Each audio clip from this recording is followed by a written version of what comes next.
आज ठाकुर अमरचंद बड़वा स्मृति संस्थान के सभी पदाधिकारी यहाँ एकत्रित हुए हैं क्योंकि आगामी 22 जुलाई को ठाकुर अमरचंद बड़वा की 304वीं जन्म जयंती समारोह की तैयारी बैठक है आज ये। इसमें 22 तारीख को जो प्रस्तावित ठाकुर अमरचंद बड़वा चौराया है सोहागपुरा सोफीट रोड पे जूडियो स्टोर के पास में, वहां पर ठाकुर अमरचंद बड़वा की जो आदमकद हमारी तस्वीर बनी हुई है उस पर पुष्पांजलि करके जयघोष करके हम एक वाहन रैली निकालेंगे। यह वाहन रैली प्रमुख मार्ग से होती हुई गंगोकुंड पे महासत्या में जहाँ ठाकुर अमरचंद बड़वा की छतरी बनी हुई है वहां जाकर समाप्त होगी। वहां एक जनसभा होगी, पुष्पांजलि कार्यक्रम होगा और वहां उनके व्यक्तित्व और कृतित्व पर उन्होंने जो मेवाड़ के लिए काम किए हैं उनका यशोगान किया जाएगा।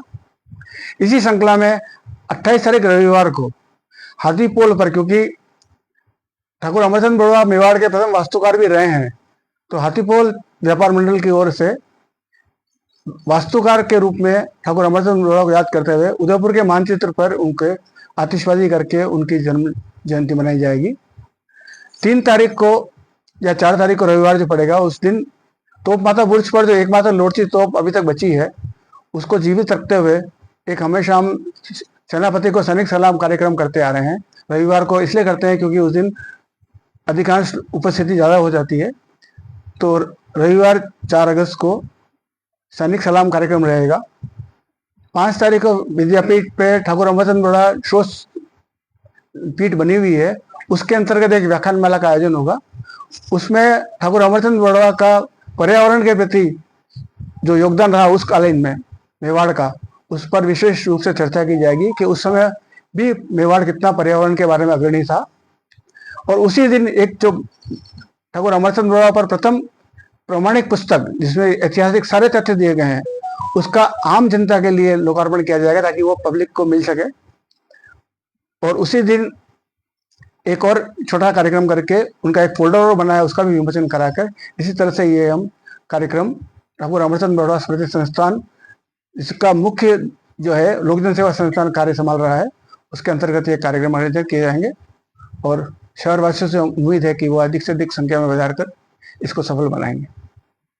ये बड़वा जी महाराणा प्रताप सिंह द्वितीय के शासनकाल में प्रधानमंत्री बने मेवाड़ के, और उसके बाद फिर राज सिंह सेकंड महाराणा बने, उनके पीरियड में जो है वो प्रधानमंत्री रहे। उसके बाद हरि सिंह के पीरियड में भी जो है वो प्रधानमंत्री वापस उनको बुलाकर बनाया। महाराणा स्वयं जो है उनके घर गए और उनसे रिक्वेस्ट करके और उनको जो है प्रधानमंत्री का पद दिया, क्योंकि उस वक्त सिंधिया ने उदयपुर पर हमला कर दिया था, तो सुरक्षा की दृष्टि से नगर को सुरक्षित करने और सैनिक योगदान की दृष्टि से और प्रशासक की दृष्टि से भी जो है बड़वा जी को बुलाया गया। और ये उन्होंने जो है शहर में जो है तोपें वगैरह लगाकर और सिंधिया को संधि के लिए मजबूर किया और सिंधिया मेवाड़ से विदा हुआ। उसके बाद वो महाराणा हमीर सिंह के पीरियड में भी प्रधानमंत्री थोड़े समय रहे, लेकिन उस वक्त जनानी ड्योढ़ी की जो बड़ारीन थी राम प्यारी, उस राम प्यारी से उनके कुछ मतभेद हो गए थे, तो राम प्यारी ने कोई षड्यंत्र ऐसा रचा कि उनको जो है अपना पद छोड़ना पड़ा और अपनी धन संपत्ति स्वयं की थी, राज्य की जो उन पर लांछन लगाया, वो सब छकड़ों में भर के, और बड़वा जी ने बागोर की अभी जो वर्तमान बागोर की हवेली है वो उनकी हवेली थी, वहां से जो है भर के और जनानी जोड़ी में खाली करवा दी। उसके बाद बड़ी निर्धनता वाली जो है उनका जीवन उन्होंने व्यतीत किया। उसके बाद भी 5 वर्ष जो है वो जीवित रहे, करीब 1780 के आसपास उनकी मृत्यु हुई।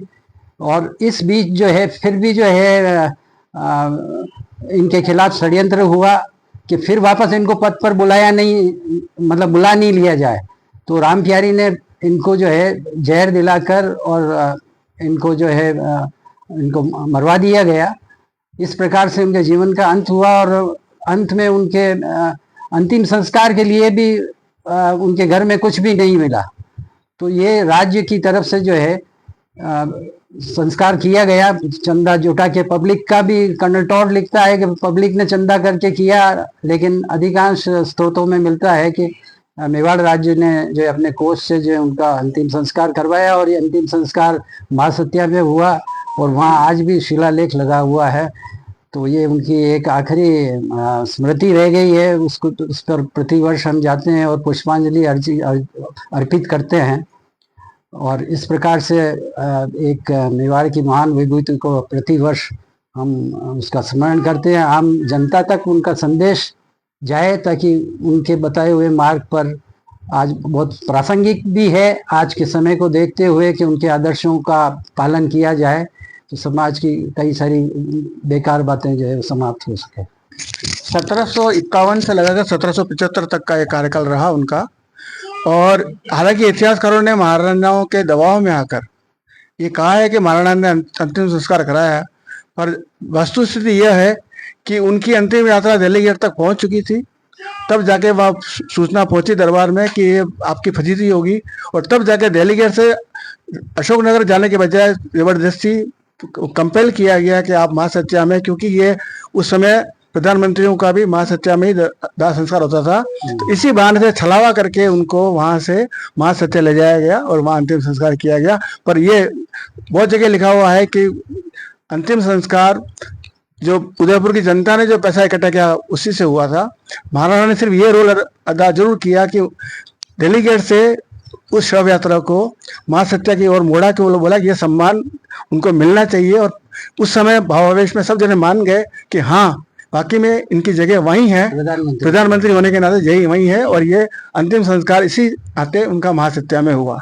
तो इसी ऐसे महान पुरुष जिनके लिए कफन तक का कपड़ा नहीं बचा, हम मेवाड़ वाले कृतज्ञ हैं, क्योंकि अगर उस समय मेवाड़ी नहीं बचता तो शायद मेवाड़ मराठाओं के अधीन आ चुका होता और आज हम मेवाड़ी नहीं होके शायद मारवाड़ी कहला से मराठी कहला से। इसलिए हम हमारा मेवाड़ का अस्तित्व, मेवाड़ी होने का अस्तित्व रहा है, उसकी हम एकमात्र जो मानते हैं वो ठाकुर अमरचंद बड़ौदा को ही मानते हैं कि उन्होंने उस समय महादराव सिंधिया को 6 महीने तक देवारी दीवार के बाहर रोक के रखा और अपनी शर्तों पर संधि करने के लिए मजबूर किया और 6,50,000 रुपए कम पे संधि करवाई। तो इतने महान व्यक्तित्व को हम सब नमन करते हैं, क्योंकि आज उदयपुर मेवाड़ जो है वो उन्हीं की देन है।